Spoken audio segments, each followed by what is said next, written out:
Identity and পর্ব 4, লেখিকা নুসরাত জাহান, কণ্ঠে মেঘনা। হ্যাংকে শ্যুট করবে ঠিক সেই সময় পেছন থেকে কেউ উচ্চস্বরে ডেকে উঠল, হেভিং! নিজের নাম শুনে আগন্তুক পিছনে ফিরে তাকিয়ে দেখে ফাদার আর তার পিছনে 6জন বডিগার্ড দাঁড়িয়ে আছে। ফাদারকে দেখে যেন জং এর আত্মায় পানি এলো। চোখে পানি নিয়ে হেসে দিয়ে বলল, ফাদার। ফাদার একবার তাদের সবার দিকে চোখ ঘুরিয়ে তাকিয়ে দেখলেন।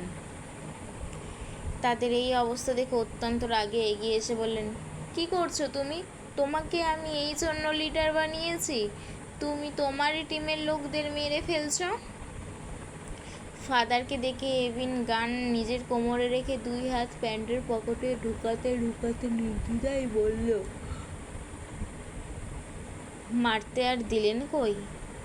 হেভিংয়ের ভাবছিলেন কোথায়। ফাদার আরও রেগে গেলেন, হালকা চেঁচিয়ে বলেন, তার মানে আমি না আসলে তুমি এদের মেরে ফেলতে? তোমাকে আমি মারতে বলেছি এদের? হেভিংকে বলতে হয় না। তুমি ভুলে যেও না আমি তোমাকে বস বানিয়েছি। এখন তুমি এদের এই অবস্থা করলে এখন মিশন কে কমপ্লিট করবে?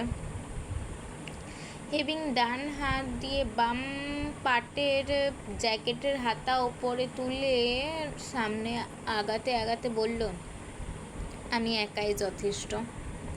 এটা বলে সামনে 14 ফুট লম্বা দেওয়াল ইজিলি পার করে ওপারে চলে গেল। এই দৃশ্য দেখে ফাদার সহ বডিগার্ডদের মুখ হালকা ফাঁক হয়ে গেল। ফাদার মূলত এসেছিল এদের বাঁচানোর জন্য। যদিও এরা শক্তিশালী ছিল, কিন্তু হেভিংয়ের সামনে টিকতে পারবে না এটা ফাদারের জানা ছিল। আর হেভিং কাউকে জীবিত ছাড়ে না। প্রথমে ইচ্ছা মতো টর্চার করে, তারপর মেরে ফেলে। ফাদার না আসলে আজকে এদের সাথে তাই করতো। ভাবনা ছেড়ে বডিগার্ডদের তাড়াতাড়ি করে ওদের উঠিয়ে হাসপাতালে নিয়ে যেতে বলল।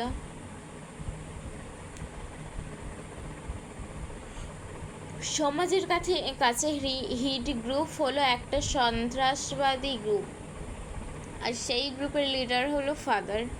সবাই তাকে ফাদার নামেই জানে, কেউ তার রিয়েল নাম জানে না। হিট গ্রুপের 5 জন সদস্য, জন হ্যাং,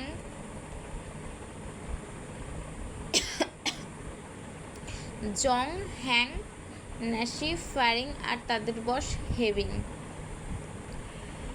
ফাদারের কাজ শুধু তাদের অর্ডার দেয়া, বাকি সব কাজ এদের। গ্রুপে হ্যাং নামের ছেলেটা সব থেকে বেশি সাহসী। জং নামের ছেলেটা হ্যাকার, তার কাজ হলো শুধু হ্যাক করা। ফারিং মেয়েটা দুর্দান্ত ফাইটার, আর ন্যাসি নামের মেয়েটার তো হাতের থেকে মগজ বেশি চলে। আর হেভিংয়ের কিসে তুলনা দিব? সে তো অলরাউন্ডার। সমাজের চোখে তারা সন্ত্রাসবাদ হলেও কেউ জানে না এই হিট গ্রুপ সমাজের আড়ালে তারা সেই সব অপরাধীদের শাস্তি দেয় যারা টাকার জোরে বা প্রমাণের অভাবে আইনের চোখে ধুলো দিয়ে ক্রাইম করে বেড়ায়। তাদের অপরাধটা হলো তারা অপরাধীদের নিজের হাতে শাস্তি দিয়ে দেয় যেই অধিকার তাদের আইন দেয়নি। সকাল 8:32, জাঙ্কুক কিচেনে নিজের জন্য রান্না করছে। কাল অনলাইনে একটা রেসিপি দেখেছিল, আজ সেটাই ট্রাই করতেছে। নতুন কিছু ট্রাই করতে তার বরাবরই ভালো লাগে। যেই হোক, কিছুটা আগেই সবার জন্য খাবার অর্ডার করেছে, সেগুলো কিছুক্ষণের মধ্যেই এসে পড়বে। সবাই ঘুম থেকে উঠে যে যার রুমে ফ্রেশ হচ্ছে। 15 মিনিট পরেই সব খাবার চলে আসলো। সেগুলো জেকে আর যে হোক মিলে টেবিলে রাখতেছে। একে একে সবাই ব্রেকফাস্ট করতে চলে আসলো। সবাই টুকটাক খাবার নিয়ে খেতে শুরু করলো। কিন্তু কাল রাতের ঘটনার জন্য জিনের মুখ ভার। সে ভিকে ভয় দেখাতে চায়নি। এখন নিশ্চয় ভি সহ বাকি সবাই তার ওপর রাগ করে আছে। জিমিন একবার জিনের মুখের দিকে তাকালো। তার খারাপ লাগতেছে কাল রাতে না বুঝে সে জিন হিউংকে অনেক কিছুই বলে ফেলেছে। জিন হিউং হয়তো সেই জন্য এখনো তার ওপর রাগ করে এমন মুখ করে বসে আছে। জিন হিউং এর কাছে ক্ষমা চাওয়া উচিত, কিন্তু কিভাবে শুরু করবে ভেবে পাচ্ছে না। তাই বারবার জিনের দিকে তাকাচ্ছে, আবার চোখ নিচে নামিয়ে ফেলছে। আরে সূক্ষ্মভাবেই সব লক্ষ্য করছে, কিন্তু যে কে মনের সুখে তার রান্না করা ডিশ খেয়ে যাচ্ছে আর নিজেকে নিজেই বাহবা দিচ্ছে, এমন ভাব করছে যেন খাবার খাওয়া এখন তার কাছে সব থেকে গুরুত্বপূর্ণ জিনিস। জিন হিউং! হঠাৎ ভিয়ের ডাকে জিন সহ সবাই মুখ তুলে তার দিকে তাকায়। এতগুলো মানুষের দৃষ্টির সম্মুখীন হয়ে ভি কিছুটা নার্ভাস ফিল করে। তাই একবার নিজের ঠোঁট দাঁত দিয়ে কামড়ে ধরে আবার ছেড়ে দিয়ে বলে, আপনি কিছু খাচ্ছেন না কেন? রাতের ঘটনার জন্য কি আপনি কোথাও নিজেকে দোষী মনে করছেন? এমন কিছু নয়, আপনি আমার ওপর রাগ করে থাকবেন না। আপনার কোনো দোষ ছিল না, আমারই দেখতে ভুল হয়েছিল। তারপর ভি হালকা হেসে বলেন, দেখুন আমি একদম ঠিক আছি, একটুকুও ভয় পাইনি। আপনি দয়া করে সব ভুলে যান।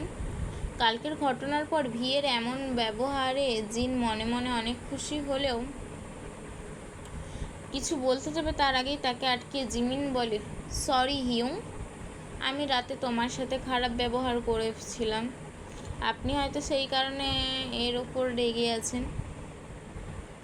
বলে জিমিন অপরাধীর মতো মাথা নিচে নামিয়ে ফেলে। জিন এইবার দাঁত বের করে হেসে ফেলল। আরে আমি তো ভেবেছিলাম তোমরা আরও আমার উপরে রাগ করে আছো। জেকে তাদের সবার সামনে চেপস্টিক নাড়িয়ে বলে, জাস্ট মিসআন্ডারস্ট্যান্ডিং, কেউ কারোর ওপর রাগ করেনি। এটা আমি আগে থেকেই জানতাম, তাই তো টাইম ওয়েস্ট না করে খাবার খাচ্ছি। আরএম বলল, যখন তুমি জানতেই তাহলে আগে বলনি কেন? জেকে কাঁধ উপরে তুলে বলে, কারণ আমাকে কেউ জিজ্ঞাসা করেনি। জাংকুকের এই কথাই সবাই হেসে ফেলল।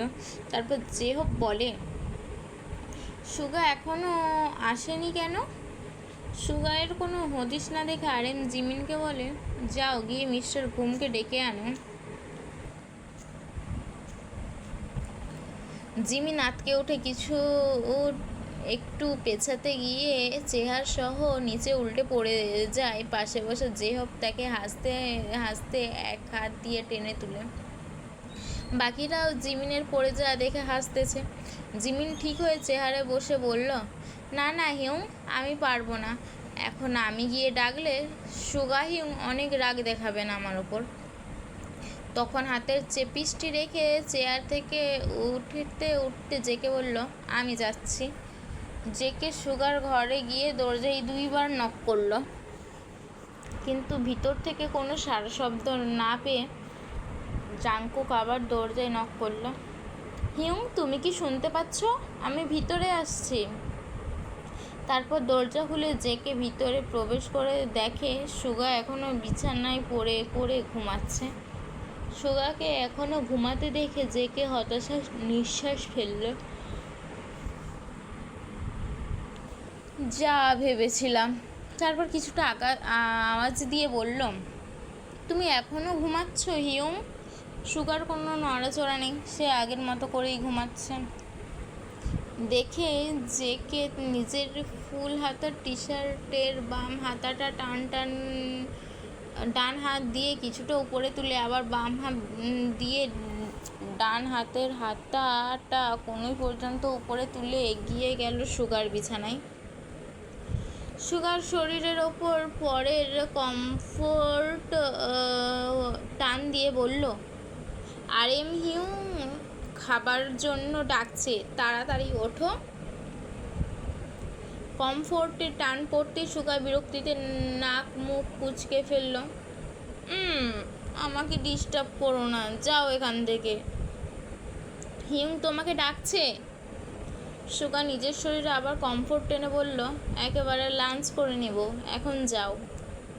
জেকে ঠিক আছে বলে চলে গেল, কারণ সুগার কাছে খাবারের থেকে তার বেশি প্রিয় ঘুম। একবার যখন বলেছে সে খাবে না, তার মানে খাবেই না। তাকে জোর করলেও আবার দেখা গেছে তাকে তুলে না আবার একটা আছাড় মারে। জেকে আবার টেবিলে ফিরে এসে বলল, সুগা হিউং খাবে না, সে ঘুমাচ্ছে। সবাই যেন জানতো এটাই হবে। আরে মুখে একটা শেপের পিচ ঢুকিয়ে মাথা উপর নিচ নাড়াতে নাড়াতে বলল, তুমি বসো। তারপর সবাই ব্রেকফাস্ট করতে লাগলো। জেকে উঠে সোফার দিকে এগিয়ে গেল। তখন জে হোপ বলল, কোথায় যাচ্ছ? নিউজ দেখতে। তারপর টিভি অন করে রিমোট দিয়ে সোফায় বসলো। তখন টিভিতে একজন মহিলা কোরিয়ান ভাষায় নিউজ পড়ছেন। নিউজটা এমন ছিল যে এখানে এই 4 নম্বর পর্বটা শেষ হয়েছে। পরের পর্ব নিয়ে খুব শীঘ্রই ফিরছি।